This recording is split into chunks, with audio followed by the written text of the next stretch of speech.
Hello, welcome to the first attempt at trying to record a lecture for the slideshow. So we're starting with chapter 20, the Progressive Era.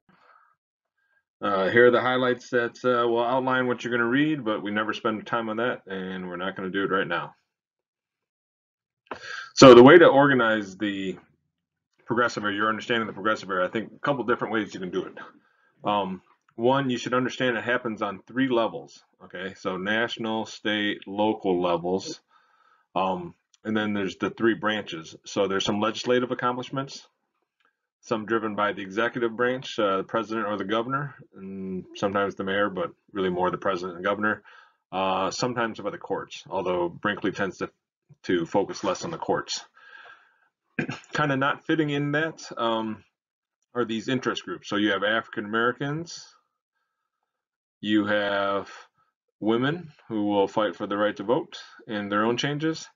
You have muckrakers, which kind of work on the local level, but then also influence the national level. And then you have the temperance movement as well. Okay, and if you remember, that started way back when those reforms in the early 1800s. Okay, so the progressive era actually kind of has its roots in the populist era back in chapter 19. So if you remember, there's a big struggle against corporations, the people, labor unions, government, even federal government, trying to battle the corporations. And so kind of the turning point was when William Jennings Bryan took on he took on William McKinley in the 1896 election. Okay, that was the big showdown election. McKinley wins. Supposedly it's all over. The populism and their ideas, the Populist Party and their ideas kind of fade away. McKinley wins re-election in 1900, but he dies. And so Theodore Roosevelt takes over, and that's kind of the introduction to the progressive era. I think in your minds, if you could help cement it as Theodore Roosevelt, 1901, that really ushers in the progressive era. Okay, and so what highlights the progressive era, and one thing you should kind of keep in mind from that earlier slide, it's a bunch of different movements that happen at the same time, but it's not driven by one group after one real, one goal or even a couple goals, unlike you'll see in the New Deal later in the 1930s. The one thing that they did have in common was this belief in progress. Okay, so belief in progress, this idea that you can, well, not you, but society can be improved. Okay, so this runs counter to the idea of social Darwinism that only the fit survive and they're the ones that prosper. Progressives believe that with training, with input, with intervention, that everybody can improve, society can improve. Okay, so three different types of progressivism. You have the anti-monopoly. Okay, again, one of the perplexing problems of the day were the size of the large corporations. You have this idea of social cohesion, okay, so that we don't leave people behind, but how do we make people better and fit into society? And lastly, this idea of this faith and knowledge. I think this kind of runs counter to what we have today in society, where you can be your own expert. Everybody, everybody has their opinion, and everybody's opinion is equal. Back then, it was more of faith and knowledge that there are people that are experts. This kind of goes along with the rise of universities, and they really relied on that expertise to make changes. Okay, you get so the first group of well, not the first group, but one of the early groups of progressive are the muckrakers. Okay, so the muckrakers are journalists. Okay, and they're journalists that their job is to expose the corrupt practices and the problems of the day. Okay, a couple famous journalists, Ida Tarbell. Ida Tarbell was a woman who exposed the abusive powers of Standard Oil. She did a lot of research, went to libraries, connected information together, and she is the one that really kind of helped bring down Standard Oil and helped the government pass regulations on Standard Oil. And so, how can you remember Ida Tarbell with Standard Oil? Derisively, they used to refer to her as Ida Tarball, like that. Okay, secondly, another well-known muckraker is Lincoln Steffens. Lincoln Steffens wrote about the political machines in the cities. His famous book is the Shame of the Cities. It talks about political corruption and how the political machines were abusing and ripping off the taxpayers. how can you remember Lincoln Steffens? You can remember Lincoln Steffens probably best as where do you drive your Lincoln? You tend to drive it into the city. So Ida Tarbell's with Standard Oil, Lincoln Steffens is with the city. Okay, let's turn our attention next to the social gospel. Okay, and so if you remember the social gospel, or if you don't remember the social gospel, that's why we're studying this. The cities, if you remember with the transportation developments that happened in the late 1800s, middle class folks could leave the city centers, and who was left in the cities, it's really the poor. And when we talk about the poor at that time, it's really the immigrants. What the churches started to do, and we talked about the YMCA, and providing help to those people that needed assistance. They pursued social justice. Okay, and the definition of social justice, and for these churches, it's not just saving souls, but it's being concerned more so with the here and now. Okay, so saving souls is good, but it's better to help these people in the here and now, and then save their soul later. So we have the church, and again, I think we mentioned Catholic Church previously, doing a lot of the work in the inner cities. Okay, and what they did, some of the American Catholics took Pope Leo's Rerum Novarum, which criticized capitalism and the excesses of capitalism, so that some people have so much and a lot of people have so little. So they use his dictum to work to help the poor. Jane Addams and Hull House were another group, although they're not really religious. The Settlement House movement. And so if you remember, one of the problems of the immigrants coming into the cities, that they are coming into the cities, they're not really attuned to the ways Americans live. And unfortunately, at that time, there's nobody there to teach them. Today, or actually in the 50s or 60s and all the way through the probably 1990s, you'd watch TV, you'd watch movies, and that's kind of how you'd learn to do stuff. Back then, what you had is Jane Addams and the Hull House, and they would learn, or they would teach these immigrants. So they would teach these immigrants how to cook, how to clean, teach them English, teach them some American customs. And so they really provided that kind of intervention. So the government's not doing it. There's no TV or radio even at that time. So somebody's got to do it, and Jane Addams and the Hull House movement took on that challenge.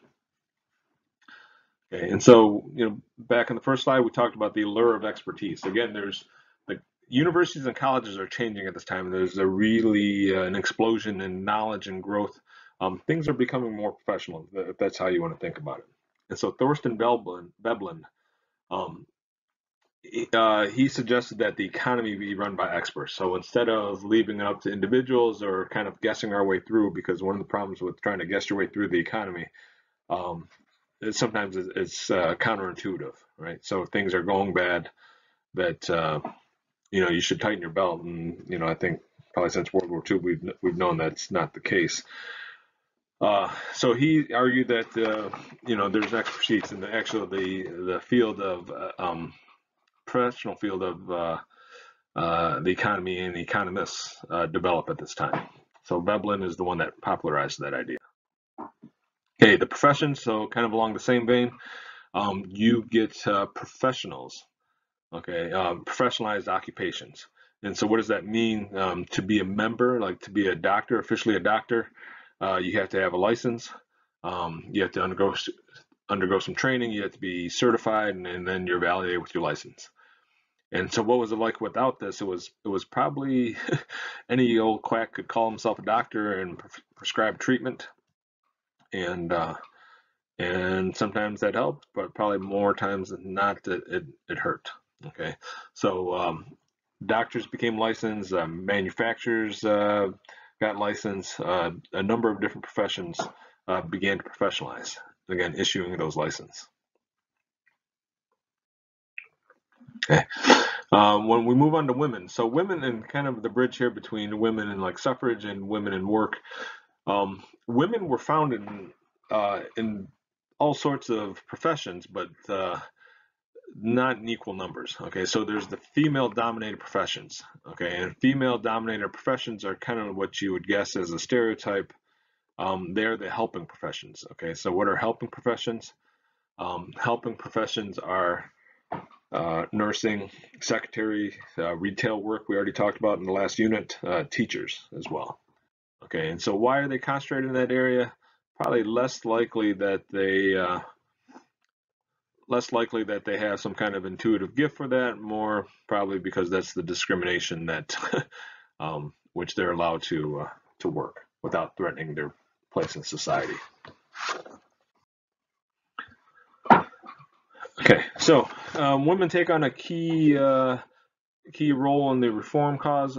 Part of this is that the role of women in society begins to change. Okay, so they're free from work and home, family sides, and what enables them to do. And when we say women, we're really talking about middle class women, middle class white women. So there's a number of labor saving devices at this time that makes maintaining a household easier. There's birth control that allows women to have smaller families. So there's just literally less time dedicated towards raising children, fewer number of years dedicated towards raising children. And so some of these, and they're not at work. Okay. Again, typically once women married at that time, they tended not to work. So in terms of marriage, some women stayed single, probably married later, but also the divorce rate went up at this time. And so a number of those divorces, Brinkley cites, were actually initiated by women. So probably once it became more acceptable, women could really express how they felt. Brinkley also quickly references the Boston marriages, which were women that lived together, which were probably homosexual relationships. Everybody kind of knew, but nobody really talked about them. Okay.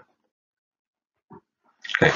Then we get on to women's suffrage. Okay. And so women's suffrage, women had to make the argument. Okay. So remember, there's a women's rights movement in the early 1830s. Back started with Seneca Falls and Susan B. Anthony.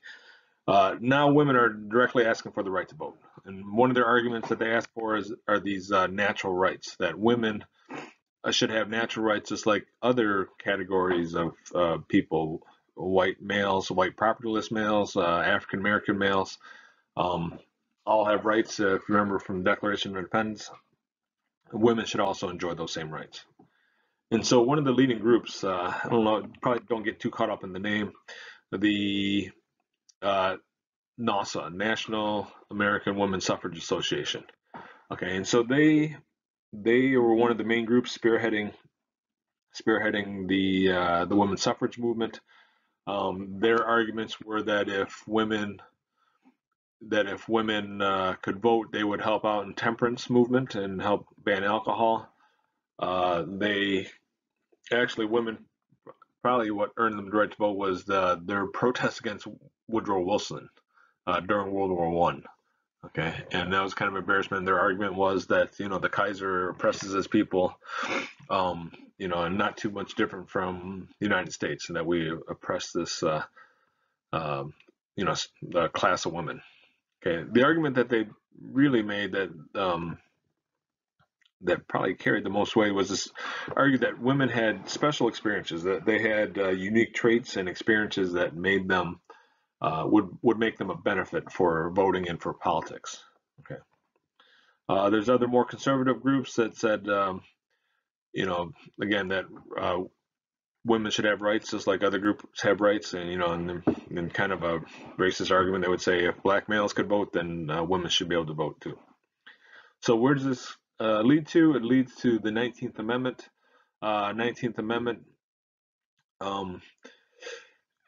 guarantees the women the right to vote. How can you remember the 19th Amendment? Because there's a lot of different amendments at this time. I'd like to think of 19th Amendment. It was actually introduced in 1919. It doesn't get ratified to 1920, but probably helps you think 19th Amendment, 1919. Boy, is it hard to write with a cursor.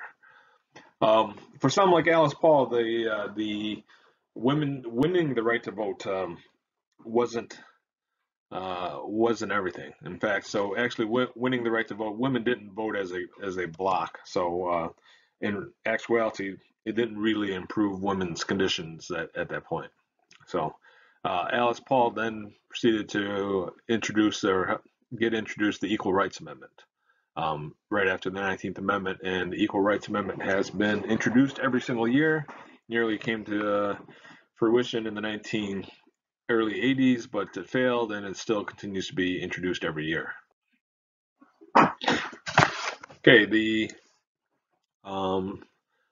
next topic is the local governments, state and city governments. The early attacks on reform of government was a secret ballot, and so prior to this, the machines would just print up their own ballots with only their members on the ballot, and then they would just give those out to the immigrants, and the immigrants, when they went to vote, they would just deposit that ballot. So one of the ways you can undermine the power of the machine is by having secret ballots. So there's can't really tell who they're voting for.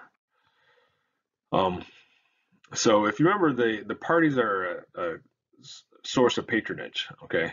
And so if you really want to destroy the parties and the political machines, you get rid of the patronage, okay?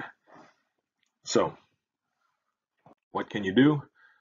They ushered in a couple new plans. Okay, so if you remember the political boss that ran the city and would enrich himself and his cronies by bribes and kickbacks and graft, they turned to the experts again. Or I'm sorry, let's talk about the commission plan. So the commission plan, instead of having a city council and a mayor, so the city council is the legislative branch, mayor is the executive branch.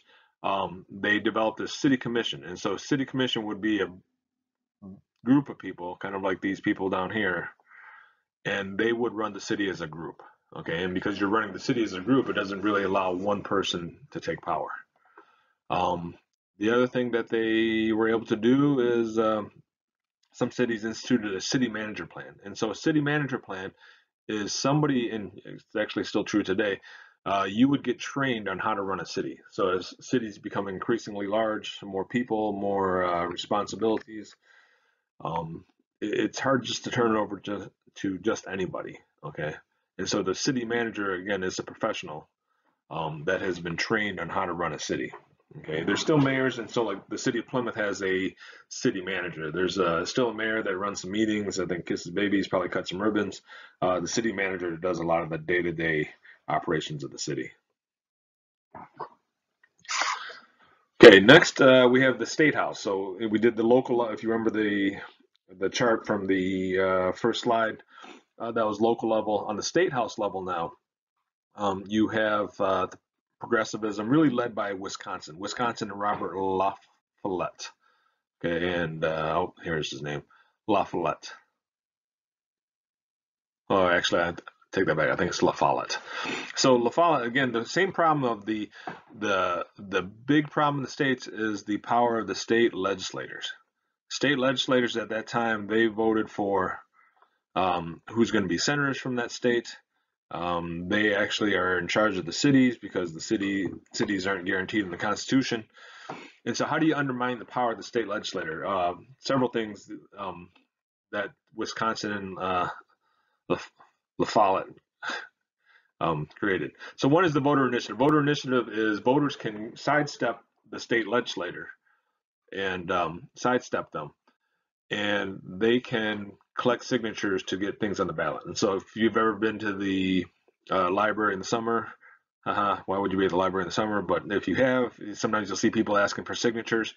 If they get enough signatures, then they can put it on the ballot, and people will vote on it directly. And so here in Michigan, one of the things that just happened this past fall was the legalization of marijuana, and that was done by initiative.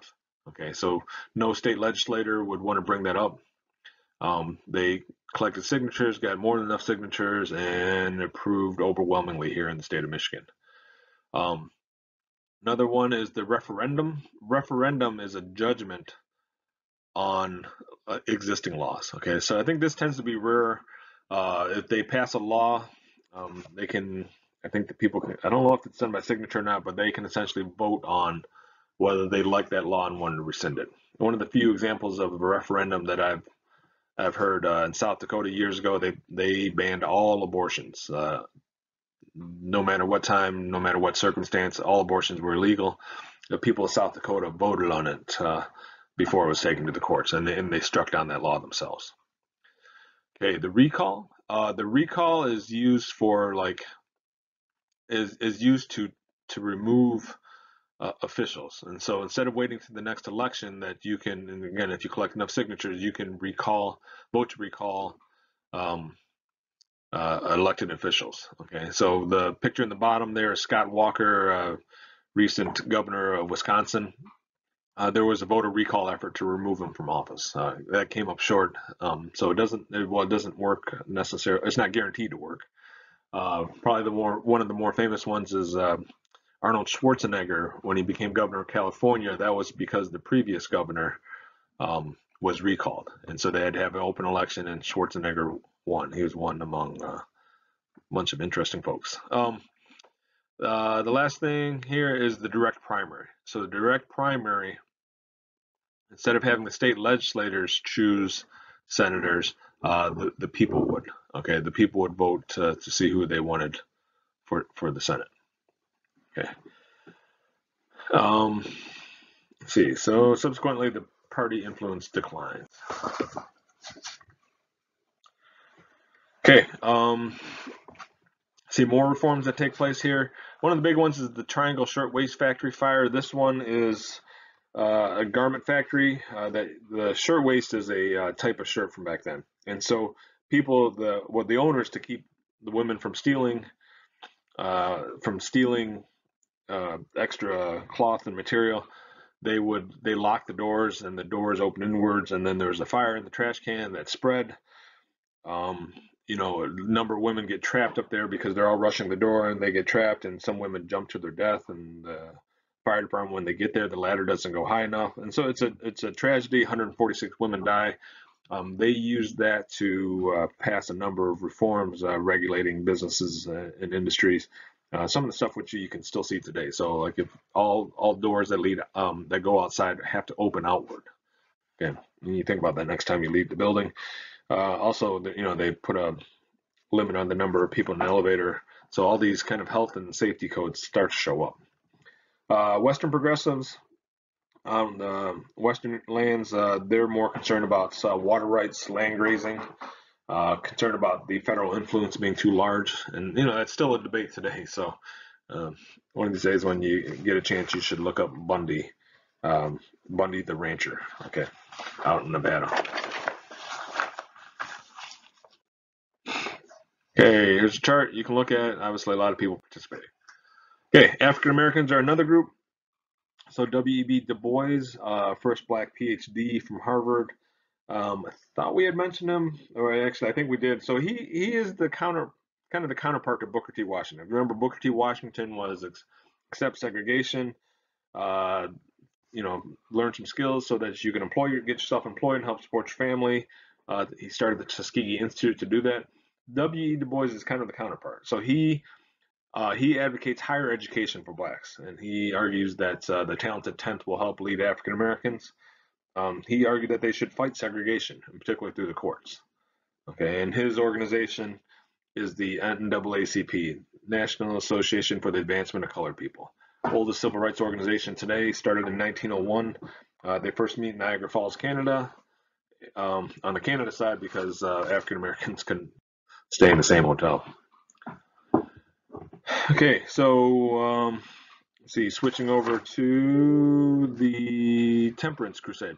Temperance Crusade, the Women's Christian Temperance Union, that's the WCTU, they finally are able to accomplish prohibition. So 18th Amendment is the prohibition prohibiting the manufacture and the sale of alcohol.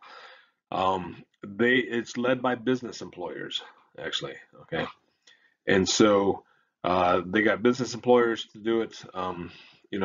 They sold alcohol, or they painted alcohol as the backbone to problems at home, problems at work, political corruption, and finally, one of the tipping points was World War One. And so World War One, beer is associated with Germany, and Germany is our enemy, so that's bad. And also that we need the wheat that is going to make beer to make bread for the troops. Okay, so that finally pushed over the top. We'll talk about it a little bit more in chapter 20. Okay, so when it comes to immigrants, remember the immigrants are starting to come from Southern and Eastern Europe at this time. And what they do is they use eugenics. Eugenics is this idea that, well, it's based off this idea that IQ is fixed, okay, and that early 1900s there we developed IQ tests that are able to identify your IQ, and because it's unchangeable, there's this real fear that we get run over, that we, America, gets run over by dumb people. Okay, and there's varying levels of dumb people. Um, and so, what is the solution to that? One, you can ban them or prevent them from having kids. And so, you thought you're going in to get your tonsils taken out, and instead you're sterilized. A sterilization program all the way up to 1960. So I think up to about 60,000 people across the country were sterilized. Okay, and so eugenics is this idea of not letting unfit people reproduce. Okay, or if you want to think about it another way, breeding a master race. The other way you can do it is that low IQ became associated with those immigrant groups. Okay, in particular, the Southern Eastern Europeans. And so, how can we prevent our country from being overrun by dumb people? It is by not letting them come here in the first place. And just for the record, that's not obviously that was a false association back then, but that's what they believed. Okay, one of my favorite pictures. Okay, now the charts. You can see about 60%, 62% of the people, Southern Eastern Europe at that time. You get the socialists. Socialists are led by Eugene Debs. If you remember Eugene Debs, um, he was the leader of the Pullman strike that was broken up by President Cleveland back in the late 1800s. The Wobblies have a belief in one union. Okay, so instead of separating unions by trade, he believed in one union. Okay, and unfortunately, part of the demise of socialism at that time was they refused to support our war efforts during World War One. Okay, and they become associated with radicalism, and the union movement kind of falls apart. Decentralization and regulation. There's this Louis Brandeis called it the curse of bigness. Okay, and the curse of bigness it caused several problems. Okay, and so it was inefficient. Being too big was inefficient. It limited freedom because if you were too big, that obviously squelches competition, and they abused their power. Okay. And so this idea of good trust versus bad trust is actually President Roosevelt's idea. Okay, so good trust versus bad trust. He said good trust we should just keep an eye on. Bad trust we need to break up. Okay. And so Roosevelt, again, Roosevelt's, and probably the three presidents at this time, really just two of them, had the biggest impact on the progressive era. Roosevelt is the accidental president. Again, he was a loudmouth New York Republican. They wanted to get rid of him. And where do you get rid of somebody politically? Make them inefficient, you make them vice president. And so he's actually William McKinley's vice president in 1900 when McKinley wins re-election.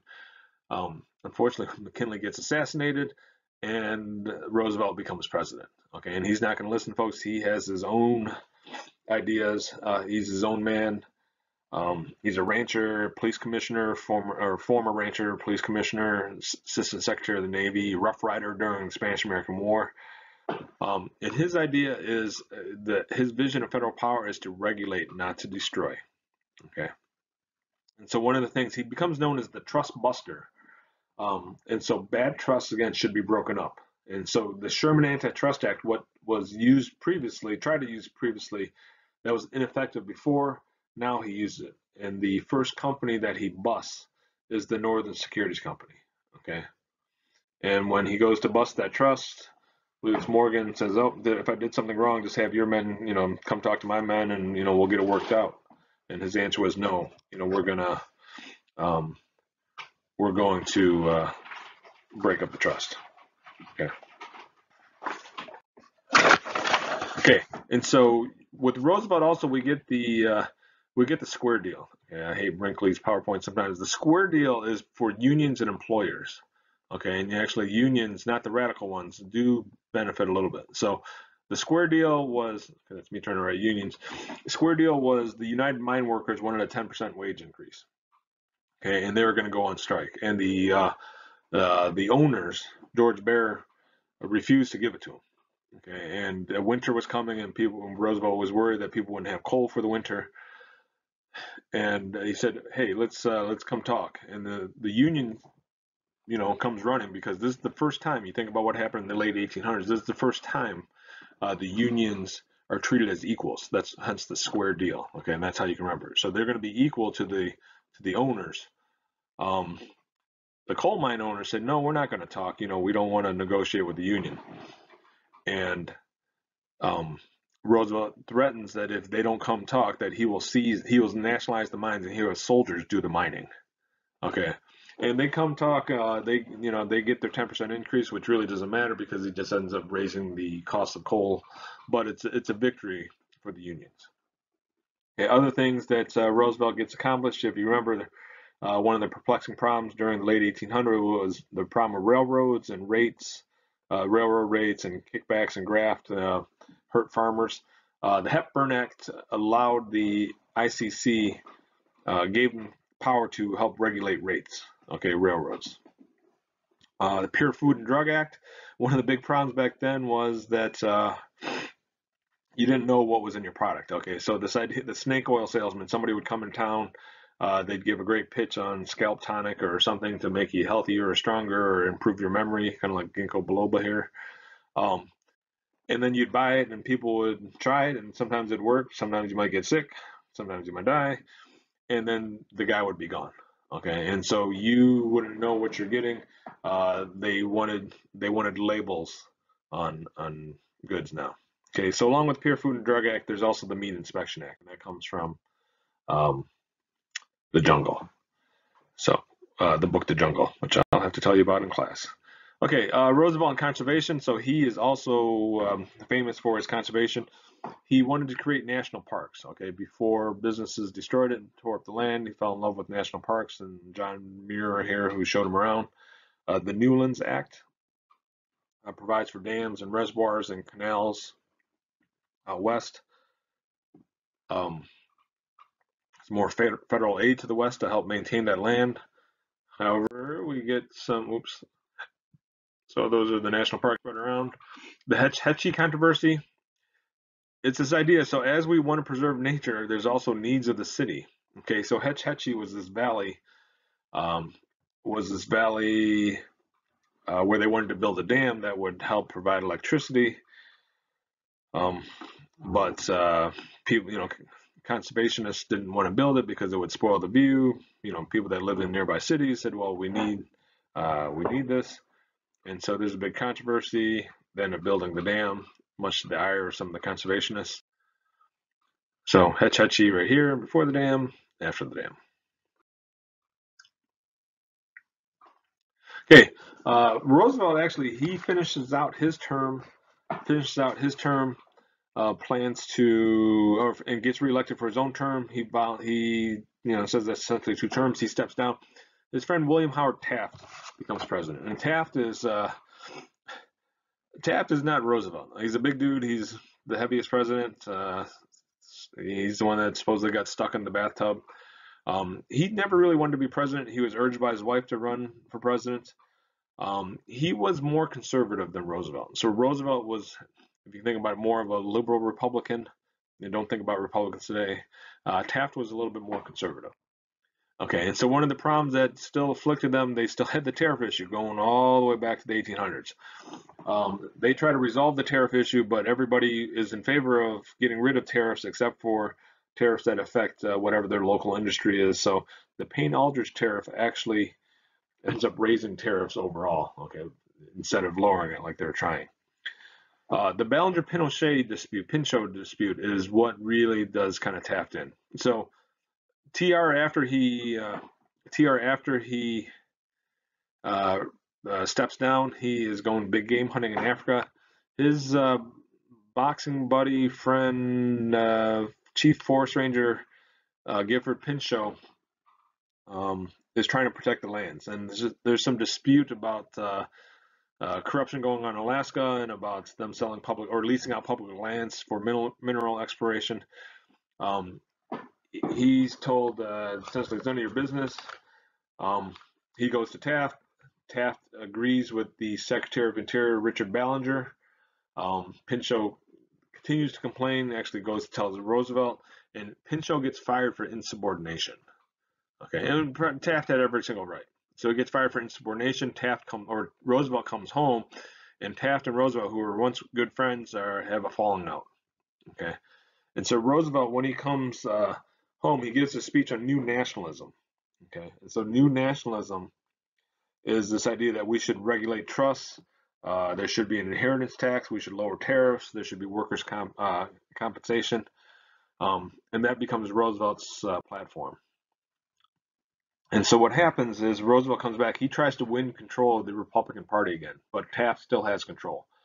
And so what Roosevelt does is he spins it off into the Progressive Party, also known as the Bull Moose Party, because they asked him how he felt. He said he felt strong as a bull moose. And so this is going to be problematic because in the 1912 election, you now have Taft running for the Republicans. You have Roosevelt running under the Bull Moose Party, the Progressive Party, and then you have Woodrow Wilson, who is running for the Democrats. And Wilson's New Freedom is different than Teddy Roosevelt's New Nationalism. Okay, New Freedom says they're going to destroy monopolies.